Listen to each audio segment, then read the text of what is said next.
अब सारे बंदे रेडी हो जाइए, सारे बंदे रेडी हो जाइए। 10 क्वेश्चन में पहला क्वेश्चन आपके सामने तैयार है, फटाफट कीजिए, फटाफट कीजिए। पहला क्वेश्चन तैयार है और आंसर देने के लिए रेडी हो जाइए, आंसर के लिए रेडी हो जाइए। चलिए सभी आदमी अब आंसर के लिए रेडी हो जाइए।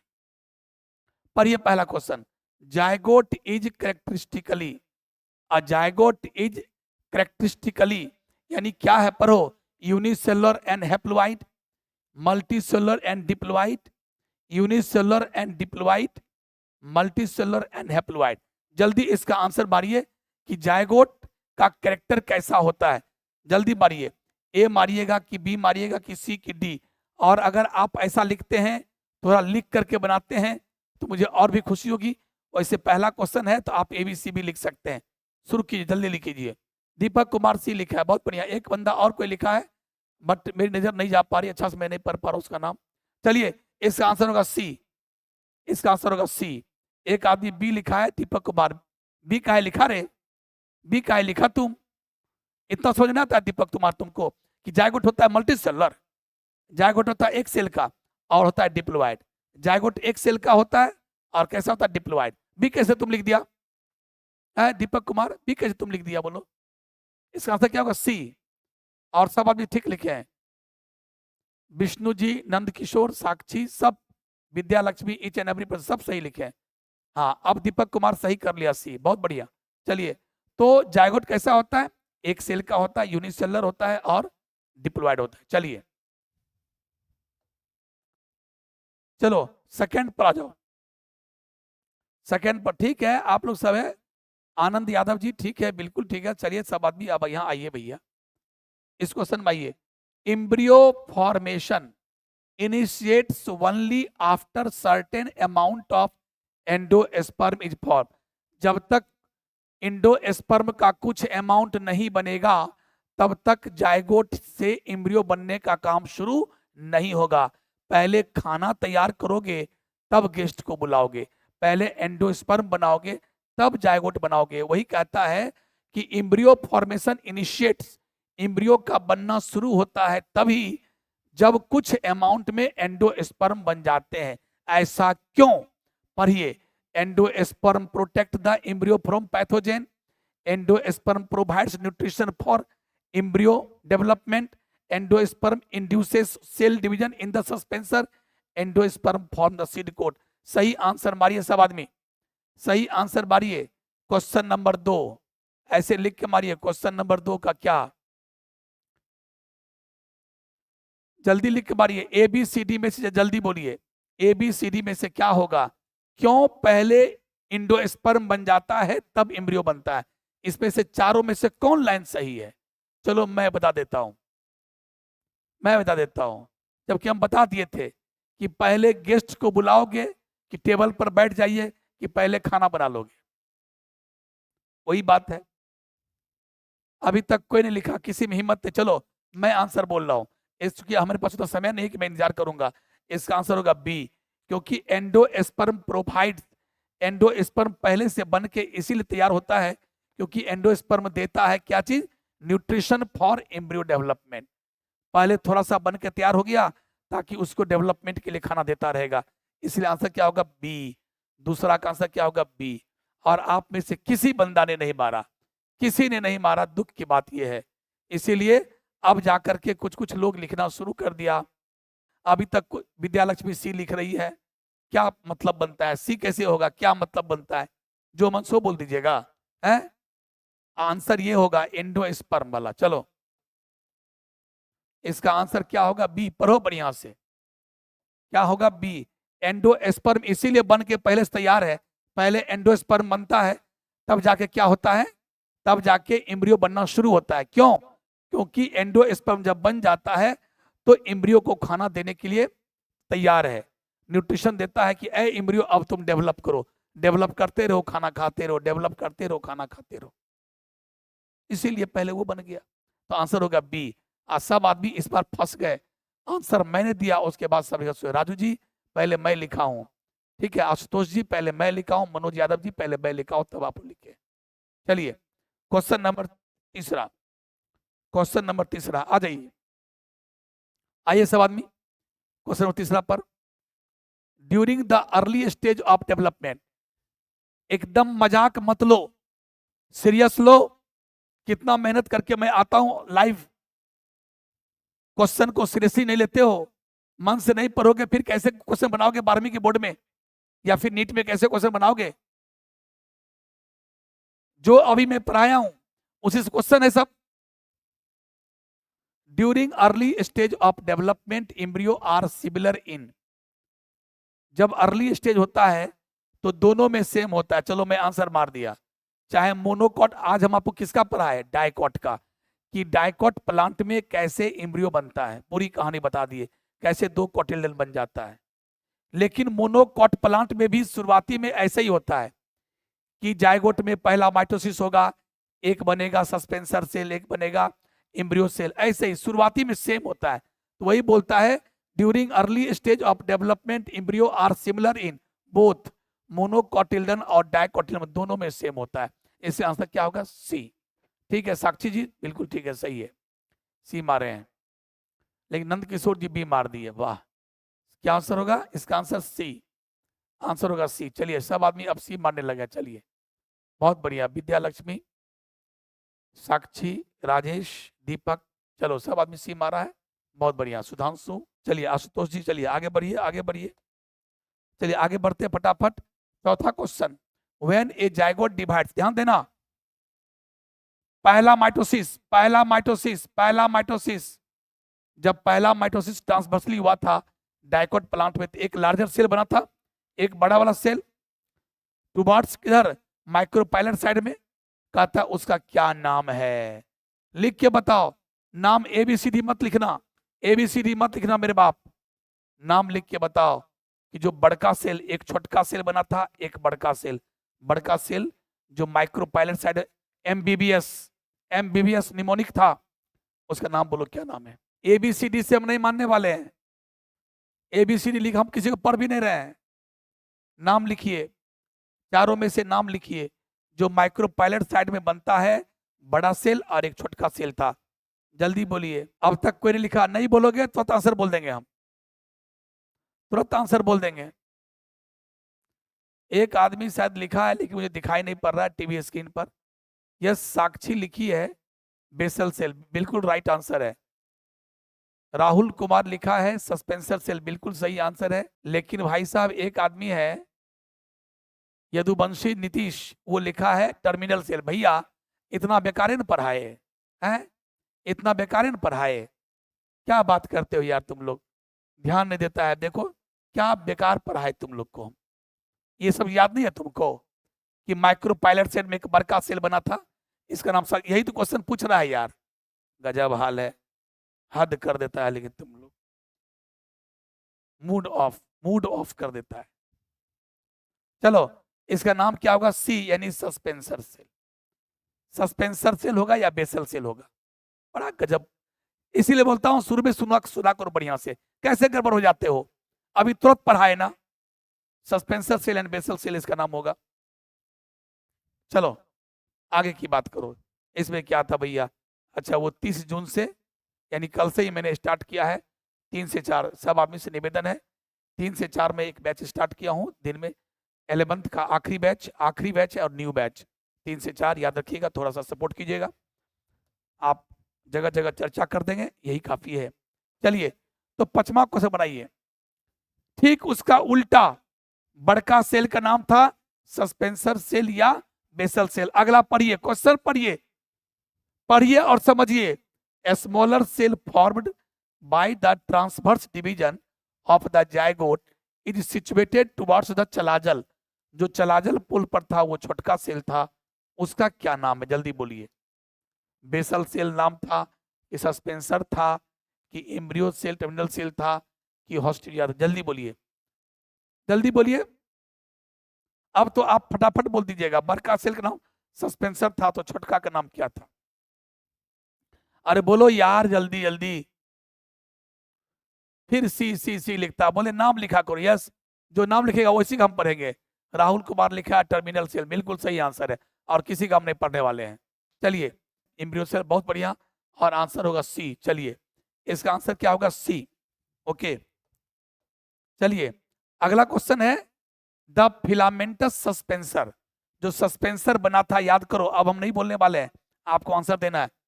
Filamentous suspensor in a typical dicot embryo composed of how many cells, 2 से 4 सेल का बना होता है, 6 से 10 सेल का बना होता है, 20 से 30 सेल का बना होता है, 100 सेल का बना होता है। जल्दी मारिए, जो फिलामेंटस सस्पेंसर है वो कितने सेल का बना होता है, क्विक कीजिए। सबसे पहले हम देखेंगे कौन लिखता है। सबसे पहले 5वां सवाल का, 6ठा सवाल का जवाब कौन देता है, देखते हैं सबसे पहले कौन। Just I am watching which one is going to write the right answer. अभी तक कोई नहीं लिखा है, चलो। हाँ, सबसे पहला जीता है विष्णु, विष्णु पासवान जी, आप एकदम सही लिखे, 6 से 10, 6 से 10, 6 से 10। उसके बाद लिखा है साक्षी लिखी है, साक्षी लिखी है 6 से 10, राहुल जी भी लिखे 6 से 10, अब सबको लिखा है। चलिए, तो इसका आंसर होगा 6 से 10। बस ऐसे ही नाम रोशन करते रहिए, क्योंकि अभी अभी हम आपको पढ़ाए कि जो सस्पेंसर सेल में क्या होता है, माइटोसिस, तो 6 से 10 सेल वाला सस्पेंसर बन गया। चलिए, बिल्कुल सबका सही आंसर है भाई साहब, शिव कुमार, चलिए साक्षी, सब आदमी सही है। चलिए आगे, चलिए 7th क्वेश्चन फटाफट कीजिए, 4 क्वेश्चन बच गया। 7th question, which cell of the suspensor, ध्यान से प्लीज, ध्यान से, व्हिच, वही 6 से 10 सेल वाला सस्पेंसर में व्हिच सेल बिकम स्वोलेन, कौन फूल जाता है, एंड फंक्शन एज हॉस्ट्रियम, जल्दी बोलो कौन, कौन cell, last cell adjacent to embryo, embryo के बगल वाला cell, no, middle cell, no, first cell towards, yes yes yes yes, sir यही आंसर होगा। जो पहला सेल था फूल गया था, याद करो, ऐसे था ऐसे था ऐसे था ऐसे था ऐसे था ऐसे था, और नीचे वाले सेल का नाम क्या था, एम्ब्रियो सेल। और हमने बोला था कि ये सेल बड़ा हो जाता है, फूल जाता है, और ये सेल जो फूल जाएगा तो कैसा बन जाएगा, ये ऐसे फूल जाता है, बाकी सब वैसा ही रह जाता है, ऐसे ऐसे करके, और प्यारे ऐसे। तो इसका नाम था क्या चीज, हॉस्ट्रियम, ये फूल गया उसका नाम हॉस्ट्रियम। और इसका अब अगला क्वेश्चन यही होगा, देखिएगा, इसका नाम क्या है, हाइपोफाइसिस। एक बार एक जो फूल गया उसका नाम हॉस्ट्रियम, और इसका नाम हाइपोफाइसिस। तो जो आदमी सी मारे हैं बिल्कुल सही है, सब आदमी का सही है प्यारे, दीपक जी बिल्कुल सही है, चलिए बहुत बढ़िया, साक्षी कुमारी, राजेश, सब आदमी, विष्णु, चलो राहुल, ठीक, सब सही है। चलो आगे, 8वां क्वेश्चन बनाइए। अब अगला क्वेश्चन रेडी हो जाइए, जो हम बोले थे अभी आप, कि एक सेल का नाम था सस्पेंसर, सस्पेंसर के एक इंड वाला बड़ा हो गया तो नाम हॉस्ट्रियम, और दूसरा इंड का क्या नाम था, जो एम्ब्रियो के बगल में था। अब हम नहीं बोलने वाले हैं, बोलिए आप अपना मन से बोलिए। The cell of the suspensor called hypophysis is located adjacent to embryo and later gives rise to, यही हाइपोफाइसिस बाद में चल के क्या बनाता था, खूब रटवाए, खूब रटवाए, हाइपोफाइसिस सेल एम्ब्रियो के साथ मिलके क्या बनाता था, जल्दी बोलो, देखते कौन बनाता है, बहुत दिल खुश हो जाएगा मेरा, दिल खुश हो जाएगा मेरा। Cotyledon and plumule, radicle and root cap, endosperm and seed coat, epicotyl and hypocotyl. Just I am waiting. अगर किसी ने बना दिया कि हाइपोफाइसिस सेल क्या बनाता है, रियली में दिल बाग बाग हो जाएगा मेरा इस क्वेश्चन को। और हम खूब रटवाए थे अभी तुरंत कि एक बन गया हॉस्ट्रियम, और जो एम्ब्रियो के बगल में था वो एम्ब्रियो का साथ दे करके इसी में से कोई चीज बनता है। जल्दी जवाब दो। यस, सबसे पहले जवाब लिखा है अमन जी, लिखे हैं रेडिकल एंड रूट कैप, जबरदस्त यार, बस बस बस बस। साक्षी भी लिखी है रेडिकल रूट कैप, साक्षी का भी आंसर सही है, अमन का भी आंसर सही है, और बहुत आदमी सी लिख रहे हैं, सी वाले बिल्कुल सब गलत हैं। ओम जी सी नहीं होगा, सी नहीं होगा, आंसर क्या होगा, ये आंसर होगा बी बी बी बी। सी वाले सब समझ जाइए, आंसर मैंने बोल दिया रेडिकल एंड रूट कैप। इतना रटवाए थे, बोलो 2-3 व्यक्ति ही सही लिखा, बाकी सब गलत। इतना रटवाए थे कि हाइपोफाइसिस एम्ब्रियो के बगल में सटा हुआ है, और एम्ब्रियो के साथ मिलके क्या बनाएगा, रूट कैप।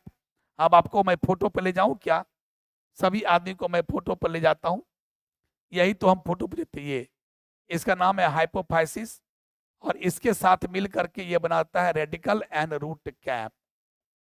क्योंकि रेडिकल से रूट निकलता है तो रूट की रक्षा होनी चाहिए, रूट कैप, तो रेडिकल एंड रूट कैप कौन बनाता था? हाइपोफाइसिस। यही क्वेश्चन पूछे और आप सब आदमी फंस गए। चलिए अब चलते हैं क्वेश्चन इसमें। नौमा, ए भैया अब तो मात्र 2 ही क्वेश्चन बचा है, फटाफट बना लो भाई साहब, 2 क्वेश्चन बना है। आइडेंटिफाई, ये भी रटवाए थे, ये भी खूब रटवाए, प्रो इम्ब्रियो, फिर फलाना, फिर ढेकाना। अब तो मैं नहीं बोलने वाला, अब तो वक्त आ गया आपको बनाने वाला। बोलिए इस चारों में कौन सीक्वेंस सही है इम्ब्रियो के डेवलपमेंट का? बनाइए। अब आपको ABCD में जवाब देना है सब आदमी को, लेकिन लिखना 9 का, 9 का C, 9 का B, 9 का A, 9 जरूर लिखना सब आदमी, 9 जरूर लिखना, जल्दी बोलो। 9 का A आंसर सही है कि B सही है कि C सही है? जल्दी देख के बताओ, जल्दी बताओ, जल्दी बताओ। ए में है proembryo globular heart shaped mature, B में है प्रो इम्ब्रियो हार्ट तब ग्लोब्यूलर तब मैच्योर, सी में है प्रो इम्ब्रियो ऑक्टेंट तब क्वाड्रेंट तब globular, proembryo globular quadrant heart. जल्दी बोलो। हाँ, एक आदमी लिखा है अमन कुमार नौमा का ए, रितेश लिखा है नौमा का B. No no no no, नौमा का बी नहीं भाई साहब, इतना आसान सवाल में फंस गया, बड़ा मुश्किल में डाल दिया यार, बाप रे बाप। 9 का ए साक्षी लिखी है, एक अमन भी लिखा था, विष्णु भी लिखा है ए, और बाकी सब गलत। भैया इसका आंसर होगा पहले प्रो इम्ब्रियो, 2 सेल वाले, 4 सेल वाले और 8 सेल वाले सबको एक साथ क्या कहते हैं? Pro embryo. तो पहले प्रो इम्ब्रियो, तब ग्लोब्यूलर, तब हार्ट शेप्ड, तब मैच्योर। अब कितना रटाएंगे बोलिए ना, कितनी बार हटाएंगे? शुरू में प्रो इम्ब्रियो, तब ग्लोब्यूलर गोल गोल, उसके बाद हार्ट शेप्ड, उसके बाद mature. Pro embryo, globular, heart shaped, mature. और प्रो इम्ब्रियो में क्या आ गया? सब आ गया, 2 सेल वाला, 4 सेल वाला, 8 सेल वाला, यानी 2 सेल वाला, क्वाड्रेंट, ऑक्टेंट, सबको एक साथ क्या बोलते हैं? Pro embryo. इसीलिए पहले होगा प्रो इम्ब्रियो, तब ग्लोब्यूलर, तब हार्ट शेप्ड, तब मैच्योर, इसीलिए आंसर होगा 9 का ए। और 9 का ए, अभी भी कुछ आदमी बी ही लिख रहे हैं। अभी कौन बी लिख दिया रे अचानक? साक्षी फिर बी लिख दी है, बस तेरी साक्षी, तुम जो हो ना अभी मिटा दिए तुरंत। अब लिखिए ए, मेरे प्यारे बच्चों ए होगा। और चलिए आखिरी क्वेश्चन, चलिए अंत भला तो सब भला। चलिए आखिरी क्वेश्चन। जी हाँ, जी हाँ, अंजनी जी, मिस्टर अंजनी जी ए लिख रहे हैं। बाप रे, अंजनी जी कहाँ खोए हुए थे, कितना देर के बाद आए अंजनी जी, अंजनी बाबू। चलिए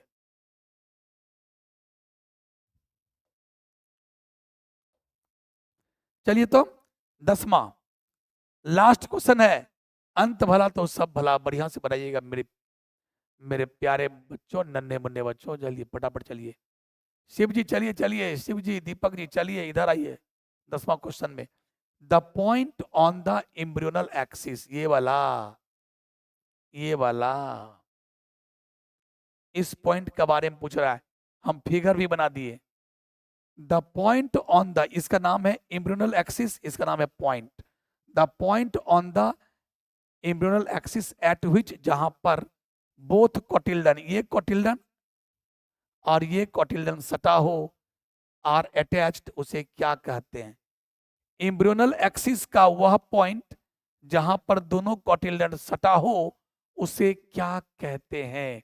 बना दीजिए, बना दीजिए। ठीक है, सॉरी सॉरी, कोई बात नहीं साक्षी, होता है होता है, चलो कोई बात नहीं, गलती से लिखा गया, ठीक है।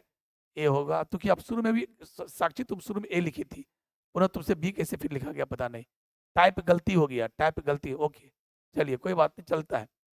चलिए एक लास्ट क्वेश्चन है, बनाइए, फिर गलती माफ है, फिर गलती माफ है। यस, मिस्टर अंजनी यादव लिखे हैं कोटिल्डस नोड, अंजनी यादव जी लिखे हैं कोटिल्डस नोड, अंजनी जी, अंजनी। और कौन कौन लिखा है भैया? साक्षी भी लिखी है कोटिल्डस नोड, यानी आंसर होगा सी। सब कोई सी सी लिख रहा है, बहुत बढ़िया बहुत बढ़िया, भयानक जबरदस्त, सब आदमी आंसर सी लिख रहा है, यानी इसका नाम है यानी एम्ब्रियोनल एक्सिस का वह पॉइंट जहां पर दोनों कोटिलियन सटा हो, अटैच्ड हो, उसे कोटिलियस नोड कहते हैं। बहुत बढ़िया, जबरदस्त। सब आदमी, जो ही आदमी आए, जितना ही आदमी आए, मन से पढ़े, लास्ट तक क्वेश्चन का जवाब दिए। कुछ क्वेश्चन के आंसर में आज आप लोग बहुत गच्चा खाए, जबकि कितना आसान चीज आज हम पढ़ाए। डायकॉट एम्ब्रियो कैसे बनता, पहले प्रो एम्ब्रियो, तब ग्लोब्यूलर, तब हार्ट शेप्ड, तब जाके मैच्योर। और मैच्योर एम्ब्रियो कैसा होता है, घोड़े के नाल के जैसा, यानी हॉर्स शेप्ड। और प्रो एम्ब्रियो में सब कुछ आ गया, 2 सेल वाला, 4 सेल वाला, 8 सेल वाला, उसको बोलते हैं प्रो एम्ब्रियो। इसीलिए पहले प्रो एम्ब्रियो, तब ग्लोब्यूलर, तब हार्ट शेप्ड, तब मैच्योर। ये सब याद कर लो यार। और जब जायगोट 2 भाग में टूटता है तो बड़का सेल जो माइक्रोपाइलर में बनता है उसका नाम सस्पेंसर, और इधर वाली छोटका का नाम एम्ब्रियो, उसी का नाम था एमबीबीएस और ईटीसी। आज तो इतना ही बातें पढ़ाए, तो इसमें गड़बड़ होने का क्या बात है। जो सस्पेंसर बना था वो 6 से 10 सेल का था, तो कुछ गड़बड़ का कोई सवाल ही नहीं पैदा था। इसे चलिए, आप लोग बहुत अच्छा साथ दी। चलिए, गुड नाइट, गुड नाइट, शब खैर, शुभ रात्रि। I hope to see again tomorrow. कल भी मैं आपको देखूं ऑफलाइन, ऑनलाइन। अच्छा, ऑफलाइन तो आप लोग क्लास चल नहीं रहा है, कोई बात नहीं। जो अगर मैं कल फिर से अगर लाइव आ जाऊं, कल आने का संभावना कम है, परसों तो पक्का आऊंगा, लेकिन अगर मैं कल भी आ जाऊं तो मैं कल आपको देखना चाहता हूं। Bye bye, take care, thank you, good night.